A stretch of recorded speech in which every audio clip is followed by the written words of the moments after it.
নমস্কার। খবরদার কথা নয়। আজকে অনুষ্ঠান শুরু করার আগেই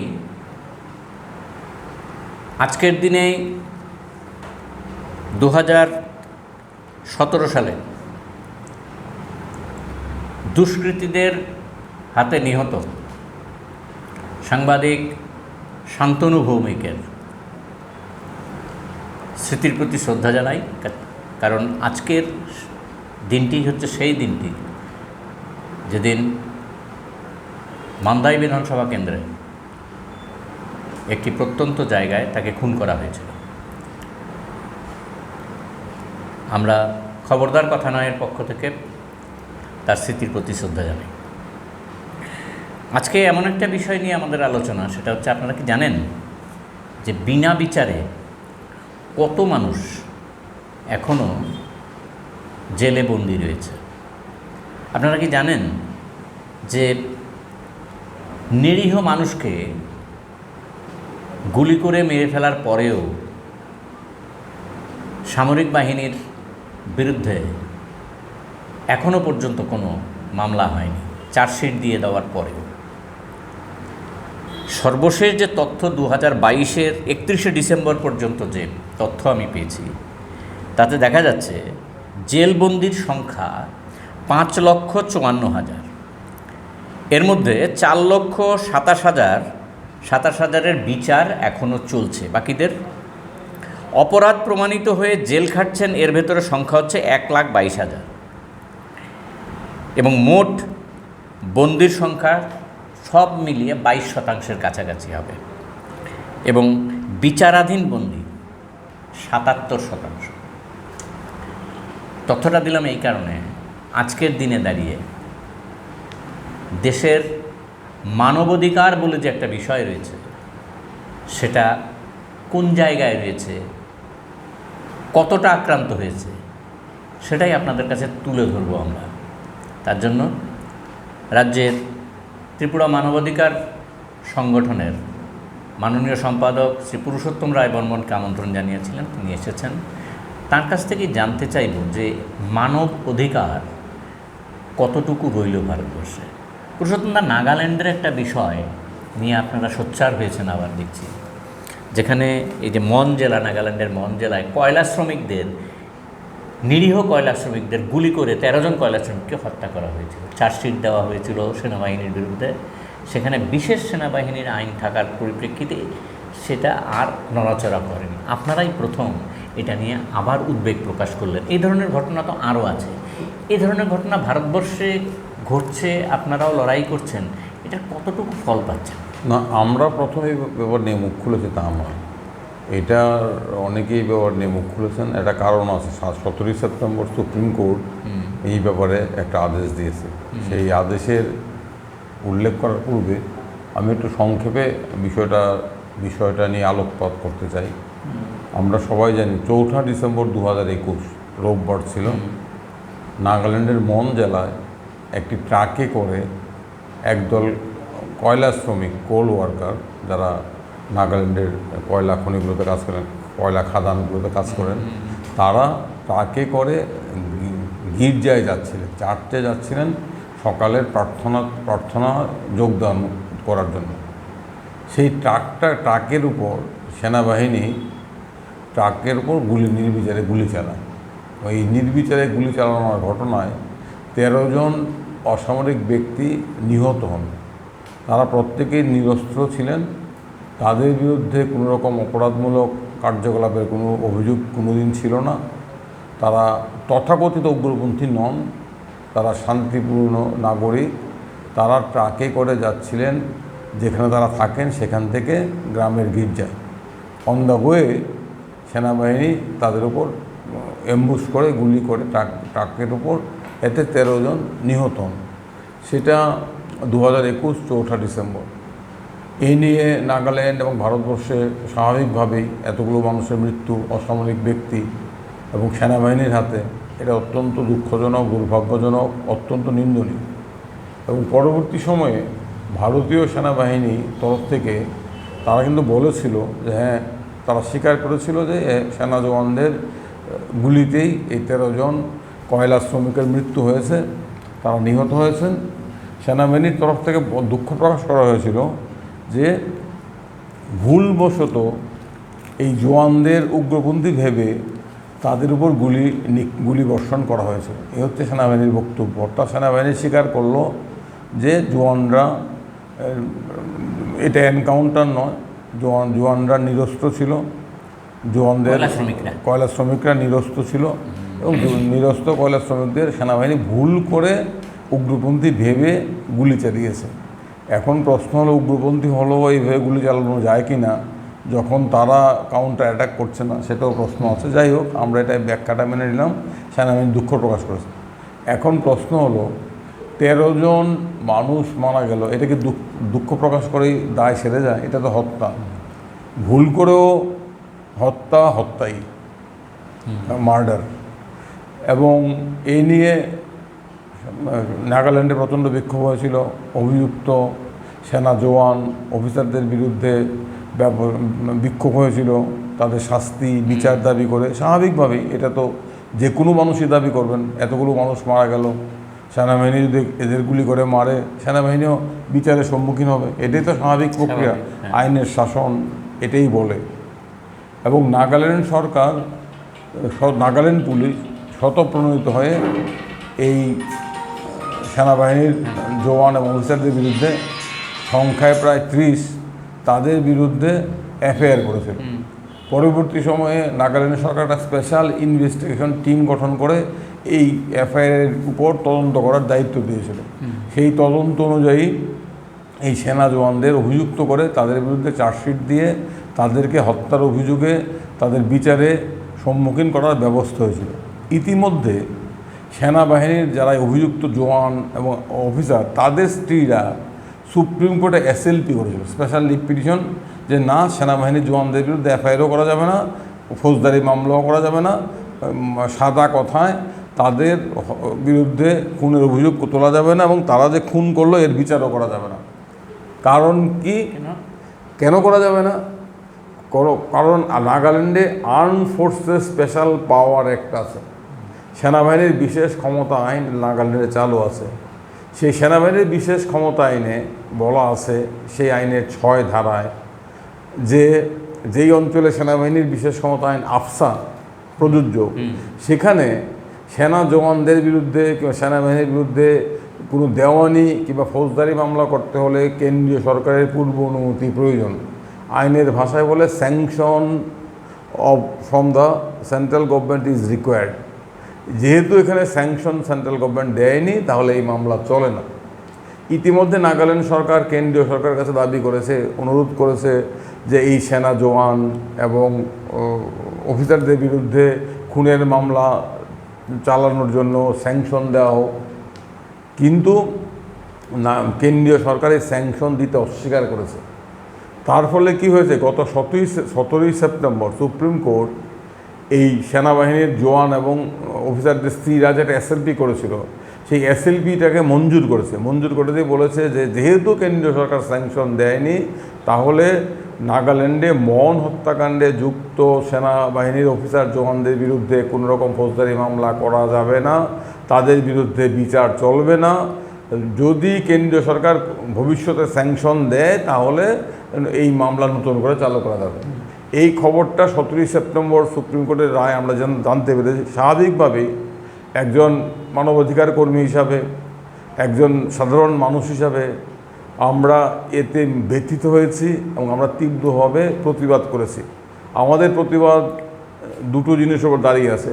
প্রথমত হলো, এই হত্যাকাণ্ডের জন্য যারা যুক্ত, হত্যাকাণ্ডের যারা অভিযুক্ত, তাদের বিচার করতে হবে। এটাই সভ্য দেশের কথা, আইনের শাসন। এতগুলো মানুষকে খুন করা হলো, এই খুনিদের বিচার চাই।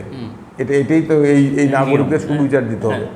আরেকটা বক্তব্য হলো, কেন তারা বিচারের হাত থেকে বেরিয়ে গেলেন সেনাবাহিনীর জওয়ান এবং অফিসাররা?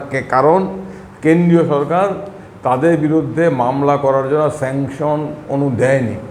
আমরা দাবি করেছি অবিলম্বে কেন্দ্রীয় সরকারকে এই মন হত্যাকাণ্ডে অভিযুক্ত সেনাবাহিনীর সদস্যদের বিরুদ্ধে মামলা করার জন্য অনুমতি দিতে হবে, এই দাবি আমরা করেছি। অনুমতি দিলেই সুপ্রিম কোর্ট বলেছে যদি অনুমতি দেয় তাহলে আবার বিচার শুরু হবে। এখন যদি অনুমতি না দেয় কী হবে? কী বার্তাটা যাবে? বার্তাটা যাবে যে সেনাবাহিনী হাতেই খুন হলো এই 13 জন, তাদের প্রতি আমাদের কোনো দায়বদ্ধতা নেই, তারা কোনো বিচার পাবেন না। আমাদের সংবিধানের 21 ধারায় বলে প্রত্যেকটি ভারতীয় নাগরিকের রয়েছে বাঁচার অধিকার এবং জীবনের অধিকার, right to life and liberty, constitutionally সাংবিধানিক অধিকার। আমার জীবন এবং আমার স্বাধীনতা কেউ কেড়ে নিতে পারে না, এটা আমার অলঙ্ঘনীয় মৌলিক সাংবিধানিক অধিকার। একমাত্র আইনি প্রক্রিয়ায় আমার বাঁচার অধিকার কেড়ে নেওয়া যায়, যদিও ডেথ সেন্টেন্স নিয়ে আমাদের আপত্তি আছে। যাই হোক, এখানে আমার বাঁচার অধিকার তারা কেড়ে নিল, যারা কেড়ে নিল তাদের বিরুদ্ধে বিচার হবে না, এটা কীরকম কথা? এবং এর জন্য আরেকটা কারণ আছে, আমরা বারবার বলছি যে arm forces special power act, এই আইনটা হচ্ছে আমাদের সংবিধানের মৌলিক আদর্শের বিরোধী এবং নাগরিকদের বাঁচার অধিকার, right to life and liberty এবং মৌলিক অধিকারের পরিপন্থী।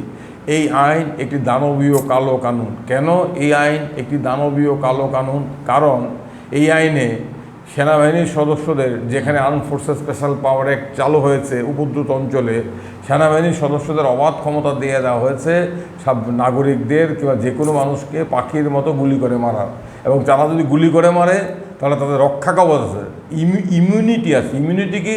তাদের বিরুদ্ধে বিচার করা যাবে না, কোনো ফৌজদারি মামলা, দেওয়ানি মামলা করা যাবে না। সেক্ষেত্রে করতে গেলে কেন্দ্রীয় সরকার অনুমতি দিতে হবে, কেন্দ্রীয় সরকার অনুমতি দেয় না। সেই কারণে আমরা দাবি করছি, এটা আমাদের দাবি নয়, সারা দেশের দাবি, অবিলম্বে arm forces special power act বাতিল করতে হবে। এই প্রসঙ্গে একটা কথা উল্লেখ করা অত্যন্ত জরুরি। দ্বিতীয় ইউপিএ গভর্নমেন্টের সময় সারা দেশেই arm forces special power act বাতিলের দাবি ক্রমশ জোরদার হয়েছে। যখন মনমোহন সিং দ্বিতীয়বারের জন্য প্রধানমন্ত্রী, তখন কেন্দ্রীয় সরকার একটি টাস্ক ফোর্স গঠন করেছিল। সুপ্রিম কোর্টের অবসরপ্রাপ্ত বিচারপতি পি জীবন রেড্ডির নেতৃত্বে কেন্দ্রীয় সরকার একটি কমিটি গঠন করেছিল। সেই কমিটিকে দায়িত্ব দেওয়া হয়েছিল আর্ম ফোর্সেস স্পেশাল পাওয়ার অ্যাক্টকে খতিয়ে দেখে সুপারিশ করা, এই আইন রাখা যায় কি না, এই আইন ভারতীয় সংবিধানের মৌলিক অধিকারগুলোর সাথে সাদৃশ্যপূর্ণ কিনা, এই আইন কোনো সভ্য দেশে থাকা যায় কিনা, এই সম্পর্কে মতামত দেওয়ার জন্য পি জীবন রেড্ডি কমিশন রিপোর্ট দিয়েছে। রিপোর্ট দিয়ে বলেছে arm forces special power act should be scrap lock stock barrel, অর্থাৎ এই আইনকে সম্পূর্ণভাবে বাতিল করতে হবে। কেন্দ্রীয় সরকার এখনও এই সুপারিশ গ্রহণ করে আইন বাতিল করেনি। তাই আমরা এই মন হত্যাকাণ্ডের বিচার চাই। আমরা আফসা বাতিলের দাবি করছি, আফসা খারিজ করতে হবে। শুধু আফসা নয়, সমস্ত কালা কানুন খারিজ করতে হবে, উপা খারিজ করতে হবে, আপনার প্রিভেনশন অফ টেররিজম অ্যাক্ট খারিজ করতে হবে।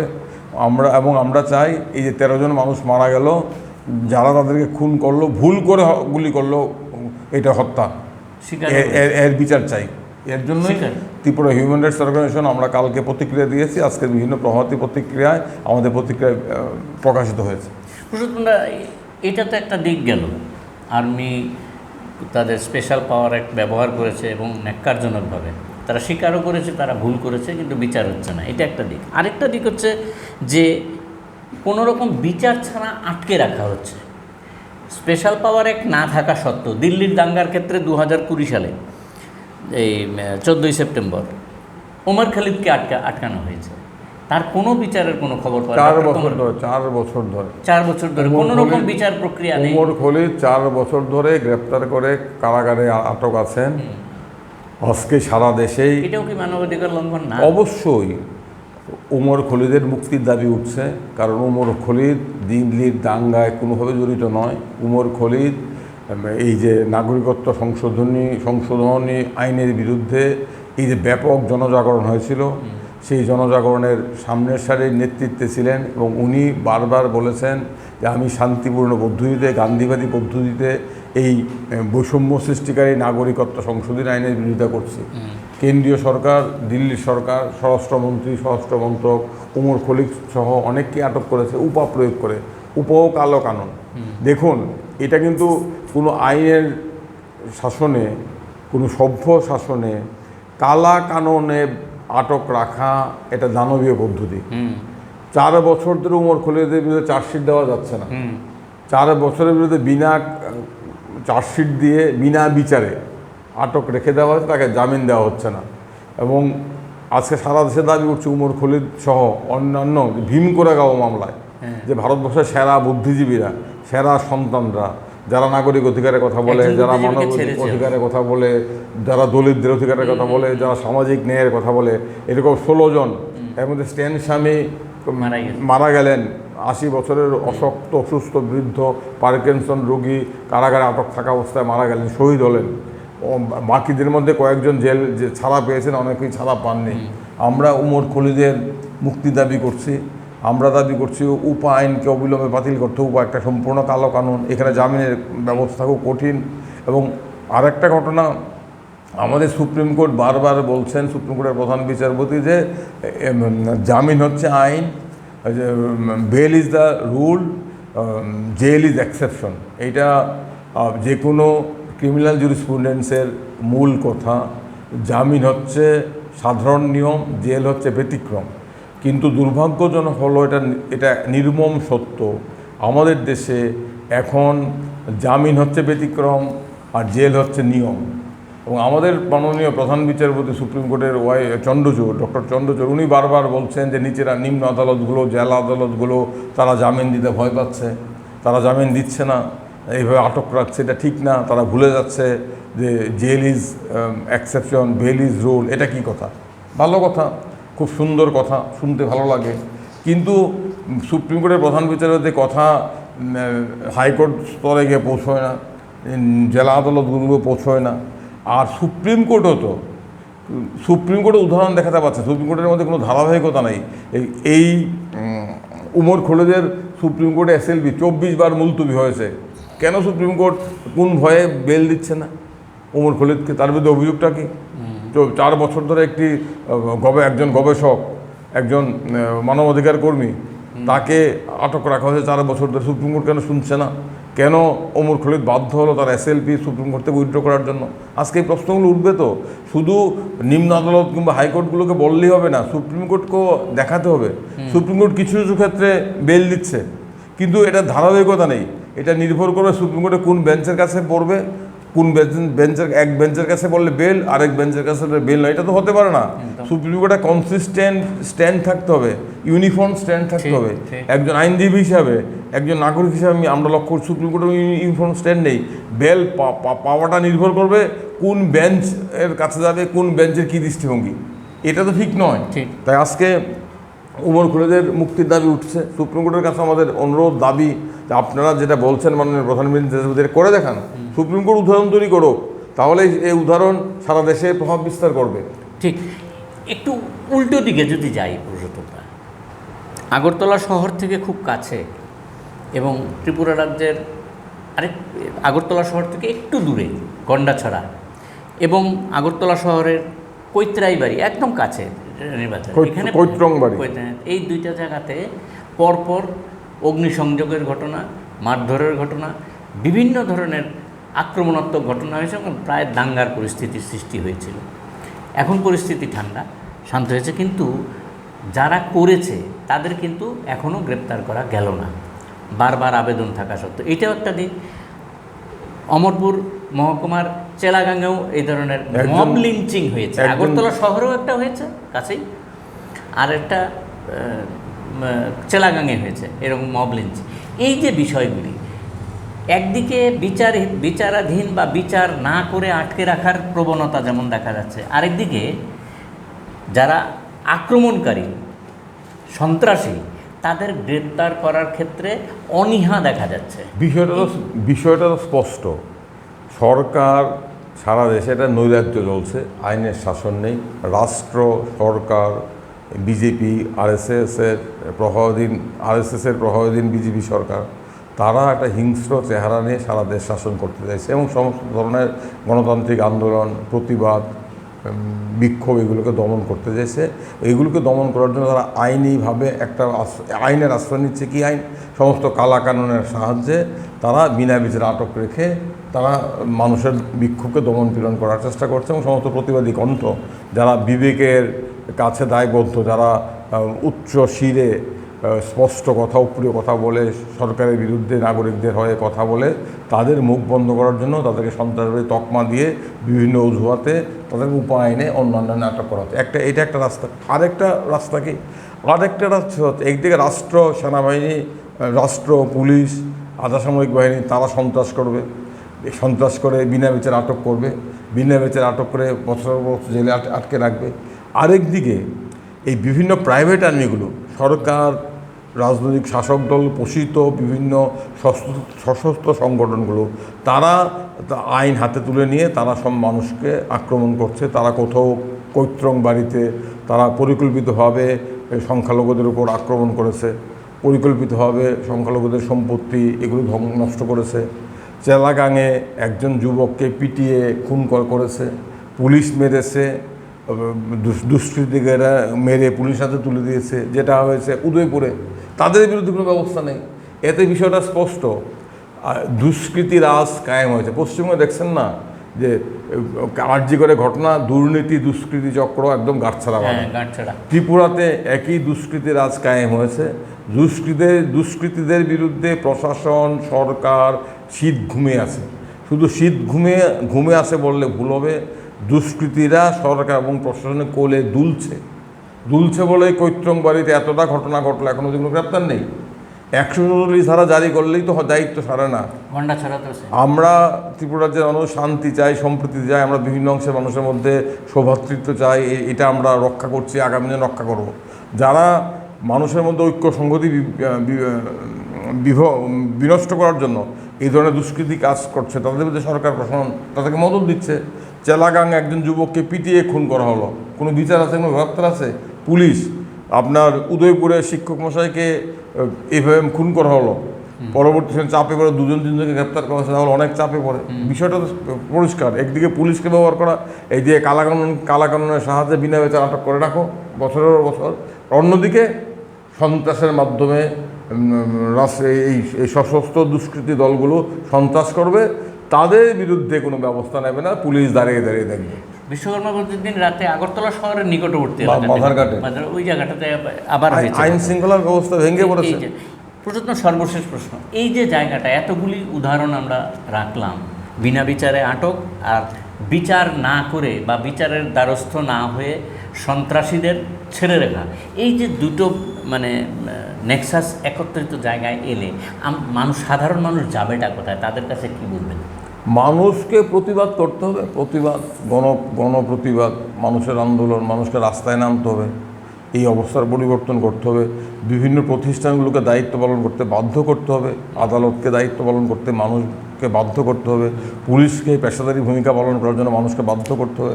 মানুষের আন্দোলন, প্রতিবাদী একমাত্র রাস্তা শান্তিপূর্ণ পদ্ধতিতে, অহিংস পদ্ধতিতে, ব্যাপক জনজাগরণ এইগুলোর বিরুদ্ধে। কালাকানুন বাতিলের দাবিতে আমাদের সোচ্চার হতে হবে। মন হত্যাকাণ্ডে যারা জড়িত তাদের বিচারের দাবি আমাদের করতে হবে। এটা আমাদের সহনাগরিকদের প্রতি আমার দায়িত্ব। আমার দেশপ্রেম আমাকে শেখায়।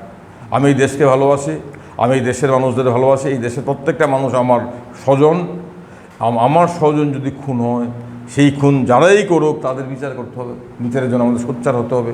কালাকানুন বাতিলের দাবিতে সোচ্চার হতে হবে। আজকে ওমর খলিদরা হচ্ছে আমাদের এই সময়কার নূতন স্বতন্ত্র সেনানী। তারা আমাদের বিবেক হয়ে তারা জেলে আছে, তাদের মুক্ত করার জন্য আমাদের দাবি তুলতে হবে, চাপ তুলতে হবে।